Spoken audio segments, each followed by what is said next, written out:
On continue dans le numérique avec vous, Clément Le Saffre. Au printemps, les Parisiens vont voir arriver de nouveaux vélos connectés en libre service, ceux d'Uber. Oui, après les VTC, Uber se lance dans les vélos flottants. Vous savez, ce sont ces vélos souvent très colorés qu'on peut trouver n'importe où. Flottants, les vélos aquatiques. Oui, voilà. Ils ne flottent pas, ils roulent. Parce que, encore, on n'en est pas sur là. le canal de l'Ourcq, un vélo flottant. Non, on les dit flottants parce qu'on peut les trouver effectivement partout. Ça s'appelle un pédalo. Ne vous laissez pas des pédalos perturber. Uber, ça pourrait être sympa. Ne vous laissez pas perturber ces énergumènes.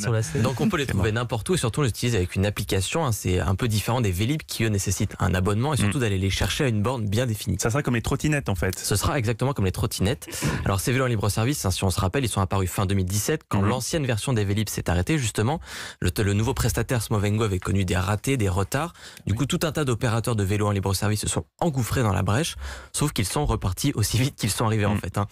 Exit Gobi, Ofo et O-Bike. En fait, c'est simple, il ne reste plus à Paris que Mobike sur ce créneau des vélos flottants. Mais pourquoi une telle débandade, Clément ? Bien simplement car leur modèle était voué à l'échec. Les prix de location étaient beaucoup trop bas pour assurer la rentabilité des vélos. Et puis, tous les opérateurs se sont heurtés au même problème, le vandalisme. Vélos abîmés, démantelés, volés, voire même jetés dans la Seine, carrément. Tout ça coûte extrêmement cher en entretien et c'est un coût impossible à supporter pour des petites startups. Mais dans ce cas, pourquoi est-ce qu'Uber tente sa chance, on a envie de dire ? Eh bien parce que grâce à sa force de frappe, il est persuadé de pouvoir réussir là où les autres ont échoué. Alors pour se différencier, Uber ne va déployer que des vélos électriques, uniquement.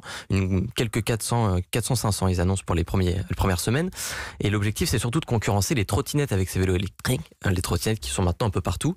Quant au vandalisme, Uber dit même pas peur avec un nouveau modèle de cadenas souple qu'on pourra attacher au mobilier urbain. Les vélos seront selon lui mieux protégés. Et puis donc il y a la force de la marque Uber derrière tout ça puisque ces vélos rouges vifs qu'on va pouvoir trouver sont ceux de sa filiale Jump, mais ils seront bel et bien disponibles directement dans l'appli Uber comme on commande aujourd'hui un VTC. Et ça, c'est quand même un vrai avantage pour le lancement qui est prévu au printemps, puisque ce nouveau service n'aura même pas besoin de se faire connaître finalement, puisqu'il est déjà dans la poche de dizaines de milliers de Parisiens. On verra ça, on vous enverra le tester sur le terrain.